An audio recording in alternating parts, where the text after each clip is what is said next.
Hello mga Kalotsky! For today's video ay namalengke si Mr. By the way, late upload nga pala to guys.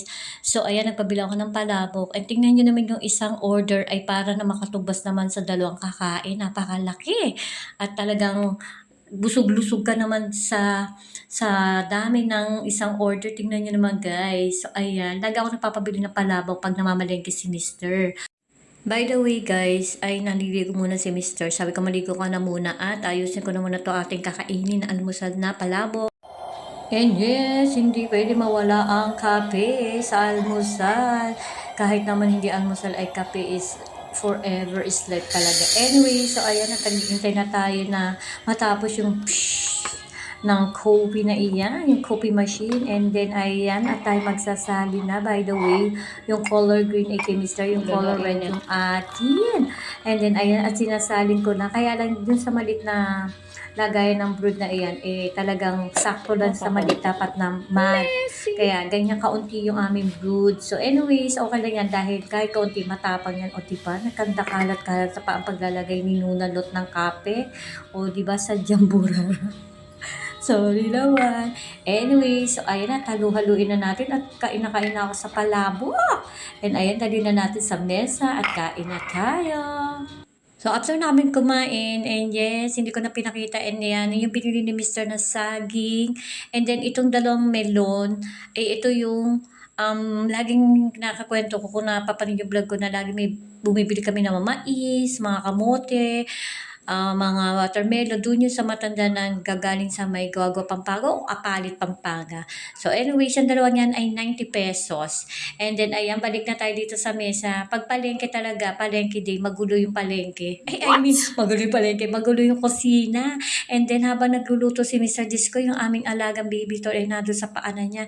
And eto na yung alimango. Actually guys, baka sabihin niyo, OA ako, pero nagka-phobia na talaga ako dyan. Kaya pag may palengke si Mr. Kaya alagang tanong ko, may gumagalaw ba dyan? Kasi nga dati, ay noong may bisita kami, malaki yung mga binili ni Mr. na ganyan. As in, malaki alimango, may bisita nga kami. Ang kulit, no? Galing ibang bansa. And then, syempre, konting pahanga tayo. Aba, kinuha ko agad, wala palang tali. Ayun, napingkaw yung aking daliri, muntik na maputo. Diyos ko, sabi ni Mr. Buti, tatagal mo konti, mapuputol daliri. Oh, no! So, ayun, kaya ayun, takot ako. And then, eto na, isa lang na si alimango. Sorry naman, alimango. So, kahit taga-kuunti, matigim lang ba? Minsan nagkikrave ka sa seafoods. So, anyway, so ayan, yung ginagawa ni Mr. naman ay yung hipon na medyo, hindi naman kalaki, hindi kaliitan, tamang laki lang.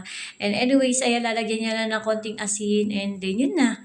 And then, pakukulalan na konti. Wala akong Sprite simpleng luto lang tong hipon. And then, yes, ang susunod niya ay yung tahong. So, bali itong tahong o mussel sa English. So, talaga naman mussels. Ay, nilagyan na ako ting water, luya, and then green onion, pampalasa. And then, yun lang. Sabi ko, damihan yun ng sabaw kasi ako ay masabaw na tao. Gusto ko laging may higop ng sabaw.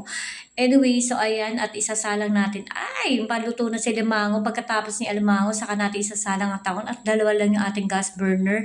And then, ayan, orange at pinkish na ang hipon. Medyo maluluto na yan, guys. So, takam na ako dyan, guys. Kaya naman sa akin, Mr. Thank you naman. Kasi sabi niya, ano bang gusto mo sa akin? Yan nga, yung tatlong yan nabanggit ko.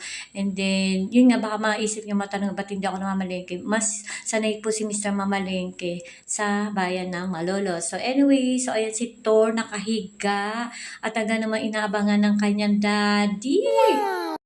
Nagtatapo ang Thor namin. So, kailangan na natin ng medyo lambingin. Kasi nga, busy kami both. Si daddy lalo na nagluluto ng tahong, ng hipon, at ng alimango. Okay. Ayan. O, diba?